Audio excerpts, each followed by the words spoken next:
Watch news देख रहे हैं आप। मैं हूं आपके साथ प्रज्ञा। भोजपुर के चर्चित भरत भूषण तिवारी एनकाउंटर मामले में पुलिस ने मृतक की मां की शिकायत के आधार पर एफआईआर दर्ज की है। पुलिस रिकॉर्ड के अनुसार आरोपी पुलिस अधिकारियों और जवानों के खिलाफ भारतीय न्याय संहिता यानी बीएनएस की धारा 103(1), धारा 3(8) और आर्म्स एक्ट की धारा 27 के तहत मामला दर्ज किया है। इस मामले की जांच की जिम्मेदारी आरा सर्किल इंस्पेक्टर संजीव कुमार को सौंपी गई है। जांच अधिकारी अब घटनास्थल, पुलिस कार्रवाई, हथियारों के इस्तेमाल, गवाहों के बयान और अन्य सभी पहलुओं की विस्तृत जांच करेंगे। माना जा रहा है कि जांच के निष्कर्ष आने के बाद ही पूरे मामले की वास्तविक तस्वीर सामने आ सकेगी।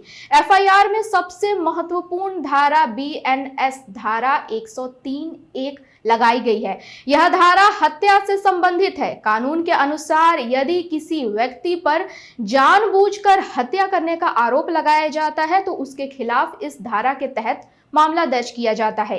भरत भूषण तिवारी की मां ने अपने आवेदन में पुलिस कर्मियों पर हत्या का आरोप लगाया है, जिसके आधार पर यह धारा जोड़ी गई है।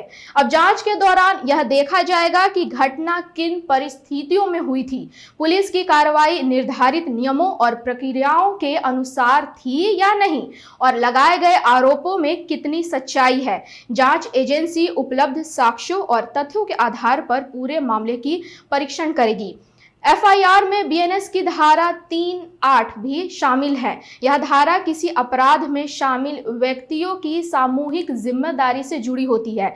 यदि किसी घटना में एक से अधिक लोगों की भूमिका सामने आती है या यह पाया जाता है कि सभी ने किसी साझा उद्देश्य के तहत कार्रवाई की है तो यह धारा लागू की जाती है। यानी जांच के दौरान यह भी पता लगाया जाएगा कि घटना में शामिल प्रत्येक व्यक्ति की क्या भूमिका थी और क्या सभी आरोपी किसी साझा योजना या उद्देश्य के तहत कार्रवाई कर रहे थे। इसके अलावा एफआईआर में आर्म्स एक्ट की धारा 27 भी जोड़ी गई है। यह धारा हथियारों के इस्तेमाल से जुड़े मामलों में लागू होती है।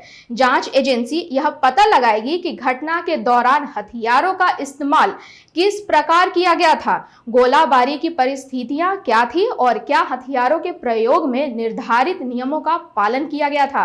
जांच के दौरान घटनास्थल का निरीक्षण, गवाहों के बयान, medical reports, postmortem reports, police record और अन्य दस्तावेजों की भी पड़ताल की जाएगी।